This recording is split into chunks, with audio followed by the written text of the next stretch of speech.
Hi hi welcome to వేద vlogs. మేమైతే వేరే ఊరు వెళ్తున్నాము, ఇల్లు ఖాళీ చేసామని చెప్పాను కదండి. అక్కడ ఖాళీ చేసి కళ్యాణదుర్గంలో ఇక్కడికైతే వచ్చేసాము. ఇక్కడికి వచ్చేసిన తర్వాత ఇదిగో ఈ ఇంట్లో అయితే రెంట్కి అయితే తీసుకున్నామండి. ఇక్కడ హౌస్ అయితే బాగానే ఉంది, కానీ ఇంత ముందుకు రెంట్కున్న వాళ్ళు మరి ఎలా పెట్టుకున్నారో తెలీదు, వాళ్ళు ఎలా క్లీన్ చేసుకునే వాళ్ళో తెలియదు. కానీ ఇలా చూడండి కిచెన్ ఒకసారి, అసలు ఇలా కూడా పెట్టుకుంటారా హౌస్ అన్నది అనిపిస్తుందండి. ఒకసారి ఈ హౌస్ చూస్తే మీకే అర్థమవుతుంది. కిచెన్ టైప్‌లో మిగతా ప్లేసెస్ అంతా కూడా అంతే, ఎక్కడ పడితే అక్కడ చాలా ఘోరంగా అనిపించింది మాకు. అందుకే మేమైతే హౌస్ ఓనర్ అయితే క్లీన్ చేపిచ్చామని చెప్పారు మాతో. ఆల్రెడీ క్లీన్ చేపిచ్చారు కదా అనేసి ఒకటేసారిగా మేము లగేజ్ అంతా సర్దుకొని వచ్చేసాము. ఇక్కడికొచ్చి చూస్తే మాకు ఈ ఇంట్లో అడుగు పెట్టగానే ఈ బూజులు, ఈ జిడ్డు ఇదంతా చూసి సామాన్లు సర్దుకోవాలనిపించలేదండి మాకు. అందుకోసమనే మళ్ళీ ఒకసారి మేమంతా క్లీన్ చేసుకున్నాము. నేను, మా పిన్ని నేనైతే ఇదిగో ఇక్కడున్న ఈ జిడ్డును దులపడానికైతే 1 అవర్ పైన, 1 అవర్ కాదండి 2 అవర్స్ పైనే పట్టింది. ఇక చూడండి, మామూలుగా పీస్‌తో మనం తిక్కితే రావట్లేదు. ఇలా చూడండి ఎలా గోకుతున్నాం. ఇలా గోకుతూ మళ్ళీ పీస్‌తో ఒకసారి, మళ్ళీ ఒకసారి క్లాత్ ఇలా తుడుస్తూ 2 అవర్స్ పైనే పట్టింది. మేమైతే కిచెన్ అయితే క్లీన్ చేస్తున్నాం. మా ఆయన అయితే బెడ్‌రూమ్స్ అన్నీ క్లీన్ చేస్తున్నాడండి. బూజులన్నీ ఉన్నాయి చూడండి.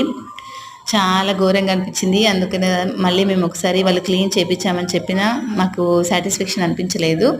అందుకోసమని మేమైతే మా ఆయన మళ్ళీ అంతగా బూజులని కొట్టేసి మళ్ళా అంతా ఇండ్లంతా నీళ్ళు కొట్టేశాడండి. నీళ్ళు కొట్టిన తర్వాత అప్పుడు కొంచెం మాకు బాగా అనిపించింది. అయినా ఇంట్లో నీట్‌గా ఉంటేనే కదండీ బాగా అనిపించేది మనకు. చాలా చాలా చెండాలంగా అనిపించింది. అందుకోసమనే మళ్ళీ ఒకసారి ఇలా ఇది చేసాము. ఓకే. మరి మా హౌస్ ఎలా ఉంది అన్నది మీరే చెప్పాలి.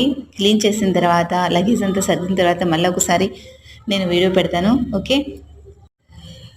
హౌస్ ఒకవేళ రెంట్‌కి ఉండొచ్చు, కానీ మరి ఇంత ఘోరంగా అయితే పెట్టుకోకూడదు కదండీ. రెంట్ హౌస్ అయితే మాత్రం ఇంత చెండాలంగా పెట్టుకోవాలా? మన హౌసే మాత్రమే, అంటే ఓన్ హౌస్ మాత్రమే నీట్‌గా పెట్టుకోవాలా? రెంట్ హౌస్ నీట్‌గా పెట్టుకోకూడదా? ఈ కిచెన్ చూడండి, అసలు కిచెన్ చూస్తే ఏమనిపిస్తుంది, అసలు ఇలా పేరుకుపోయిందండి అసలు జిడ్డు.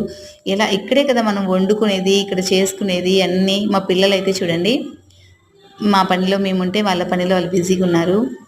ఇంకా రేపటి నుంచి అయితే స్కూల్కి వెళ్తారండి. ఈరోజు ఒక్కరోజు వాళ్ళకి ఇంటి దగ్గర, రేపటి నుంచి స్కూల్కి ఇద్దరు వెళ్తారు. మా పింకీ పాప కూడా వెళ్తుంది. మా పింకీ పాపను కూడా జాయిన్ చేసేసామండి ఈసారి. మా పింకీ పాప కూడా అడ్మిషన్ అయిపోయింది. ఇంకా మా హౌస్ అంతా రెడీ అయిపోయిన తర్వాత పొద్దున్నే పాలు పొంగిచ్చేసి పింకీ వాళ్ళను స్కూల్కి అయితే పంపించేస్తాము. చూడండి. ఓకే. పింకీ వాళ్ళ స్కూల్కి వెళ్ళేటప్పుడు కూడా ఒక వీడియో తీసి పెడతాను. పింకీ ఫస్ట్ టైం స్కూల్కి వెళ్తుందండి, ఎలా వెళ్తుందో చూద్దాం. ఓకేనా. బాయ్.